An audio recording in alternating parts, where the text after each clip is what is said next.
Sector ৩৬ movie review real life crime thriller. বাস্তব জীবনের এক ভয়ঙ্কর অধ্যায়কে ভিত্তি করে তৈরি হয়েছে সেক্টর ৩৬।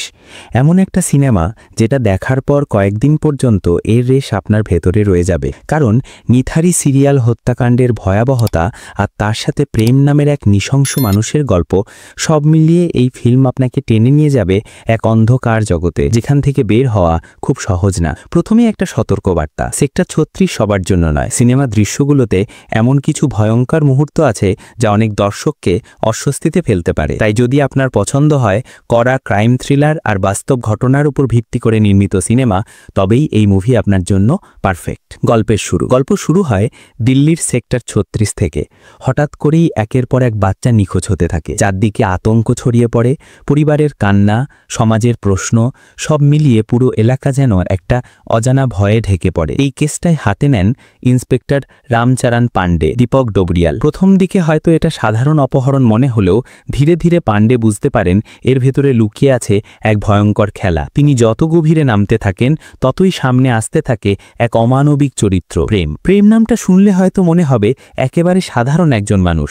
বাইরে থেকে সে শান্ত, চুপচাপ আর সাধারণ, কিন্তু ভেতরে ভেতরে সে এক বিকৃত মানসিকতার খুনি। তার আনন্দ একটাই, শিশু হত্যা। বিক্রান্ত ম্যাসি এই চরিত্রে এমন অভিনয় করেছেন যে দর্শক হিসাবে আপনি তার চোখের দিকেও তাকাতে ভয় পাবেন। তার চোখের ভেতরে শীতলতা, সেই অদ্ভুত নির্লিপ্ততা আর ছোট ছোট এক্সপ্রেশন, সবকিছু মিলিয়ে তাকে একেবারে বাস্তব মনে হবে। ইন্সপেক্টর পাণ্ডে, ন্যায়ের লড়াই। অন্যদিকে দীপক ডোবরিয়াল, যিনি ইন্সপেক্টর পাণ্ডের চরিত্রে অভিনয় করেছেন, তাকেও এক কথায় দুর্দান্ত বলা যায়। একজন পুলিশ অফিসার কিভাবে সত্যের খোঁজে অন্ধকারের ভেতর ঢুকে যায়, কিভাবে নিজের ভয় আর দুর্বলতাকে জয় করে ন্যায়ের পক্ষে দাঁড়ায়, সেটা ডোবরিয়াল নিখুঁতভাবে ফুটিয়ে তুলেছেন। তার অভিনয়ে একটা বাস্তবতা আছে যেটা এই সিনেমাকে আরও শক্তিশালী করেছে।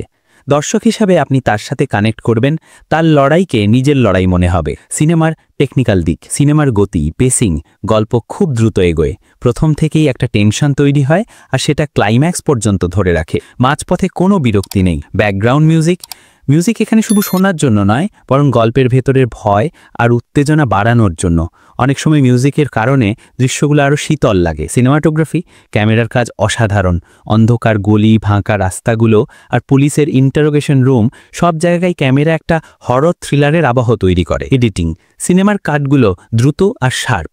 এক দৃশ্য থেকে আরেক দৃশ্যে যাওয়া এত সুন্দরভাবে করা হয়েছে যে কোথাও গিয়ে টান পড়েনি। ক্লাইম্যাক্স ও টুইস্ট, শেষের দিকে কিছু নতুন চরিত্র হঠাৎ করে আসে যেটা হয়তো অনেক দর্শকের কাছে একটু অগোছালো লাগতে পারে, তবে সেই সামান্য খামতি ঢেকে দেয় সিনেমার ক্লাইম্যাক্স। শেষ দৃশ্যে যে মোচড় আছে সেটা সত্যি রুদ্ধশ্বাস। দর্শক হিসাবে আপনার মনে হবে যে এমন হতে পারে নাকি, একেবারে নিঃশ্বাস আটকে যাবে। আসল শক্তি, বাস্তব ঘটনার ছোঁয়া। এই সিনেমার সবচেয়ে বড় পাওয়ারফুল দিক হলো এর রিয়েল লাইফ কানেকশন। নিথারি সিরিয়াল হত্যাকাণ্ড ভারতবর্ষের ইতিহাসে এক ভয়ঙ্কর অধ্যায়। সেই ঘটনার ভয়ঙ্কর ছায়া এখানে ফুটে উঠেছে।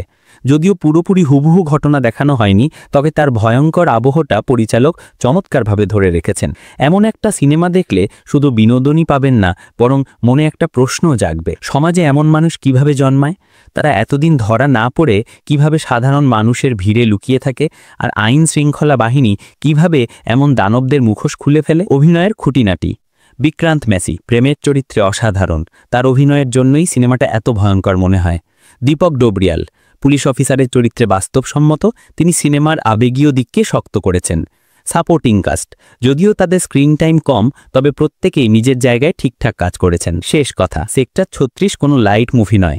এটা এমন একটা সিনেমা যেটা আপনাকে ভাবাবে, ভয় দেখাবে আর একই সাথে বাস্তবতার মুখোমুখি দাঁড় করাবে। যারা real life best crime thriller দেখতে ভালোবাসেন তাদের জন্য এটা একদম মাস্ট ওয়াচ। তবে মনে রাখবেন, সবার জন্য নয়। Rating 4.5 out of 5। গল্প, অভিনয়, থ্রিলারের জন্য। এমন দুর্দান্ত সব মুভি রিভিউ আর আপডেট পেতে অবশ্যই সাবস্ক্রাইব করুন আমাদের YouTube channel the world of movies.